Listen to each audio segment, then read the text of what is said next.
Good morning, guys. Welcome to day 75 until I'm a YouTube millionaire.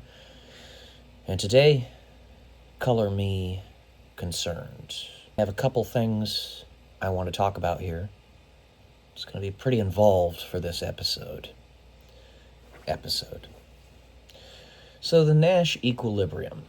This is a game theory concept. It is John Nash's Nobel Prize winning theory that is explained in the movie A Beautiful Mind, where John Nash is the main character. He's a paranoid schizophrenic, but he's a Nobel Prize winner. Really smart guy. He develops this game theory. It's called the Nash Equilibrium. So essentially, what it comes down to is it's a stable state where no player can gain an advantage by changing their strategy. That's what it says here on Google. The way they articulate it in the movie A Beautiful Mind is they have three beautiful women at a bar. One of them, the center, the main woman, is a dime piece. It's like incredibly attractive, very desirable. And then you have her two friends that are with her who are also very attractive, but not quite dime pieces. And then you have two men that are pursuing them. Now, if they both go for the dime piece, then the other women are not going to want to hear it from them afterwards, because they're gonna feel an affront having been the second choice. But not everybody can get the dime piece. So instead, the two men go for the dime piece's friends, and the dime piece is left by themselves, without anybody. I wrote a story in my novel, Black and White Odyssey of Eden, for a reason. I'm going to read it to you right now. It's called A Beautiful Woman. Say, for instance, you encounter this unbelievably beautiful woman. You think to yourself, damn, she's beautiful. But then you think, there's no way she's single, or there's no way I could score her, or there's no way I deserve her. So it goes on this way with every man she meets. She's the sweetest thing to everyone and wonders why no one is interested in her. When she looks at herself in the mirror, she sees nothing special, just a woman. Pretty soon, she's 28, 29, 32 years old. Her friends keep telling her, men and women alike, don't worry, it'll happen when you least expect it. Every time she hears this, it progressively makes her more and more frustrated. Well, pretty soon she turns 50. She can no longer have children, and she's still alone. So much could have been solved from a simple slice of courage and humility to ask, would you like to meet me for some coffee? Or to say, sure, if she asks you something like that. So it goes with the veritable sound of silence, a vagary of perception, a distortion produced by human beings' susceptibility to suggestion. Something that is neither good nor bad, but is just an artifact of our social nature. It is the quiet thing not being said out loud. And if we are to stand any chance at all at surviving the Great Divide, it is something that must be changed. Now, there's much more in it here than that, but I will leave it there for the beautiful woman story.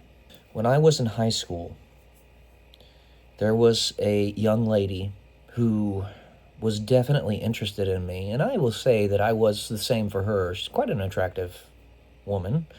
Her name was Joelle. The inversion of the story that you heard there, because I'm a man, right, happened to me.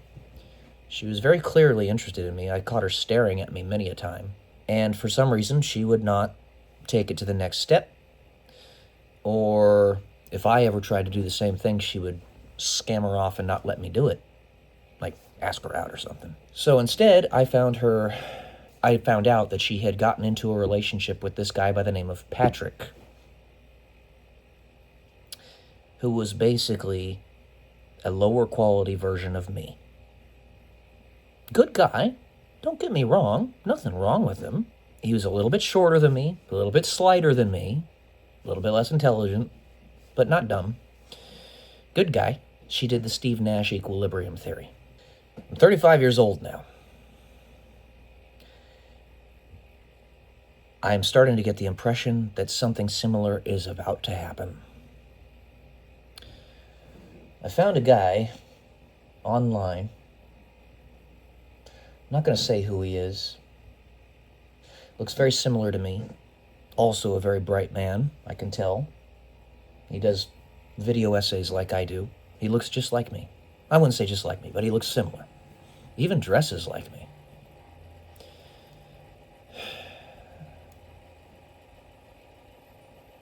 All that I'm going to say here is, don't do it to me again. Parasocial relationships are a thing. They're dangerous. They're unhealthy. Communication needs to go both ways. I hope that I'm just being overly concerned here. There's not actually anything there. But if there is, have the confidence in yourself to say that I deserve that person, or at least I'm going to give it a try, rather than say, it's not a chance. And in part, I can kind of understand, though I don't want it, why it has always been foisted upon me to be with multiple women at once, because I'm a lot to handle. I'm very intimidating. I understand that. I don't want that, but I can understand why it would be the case.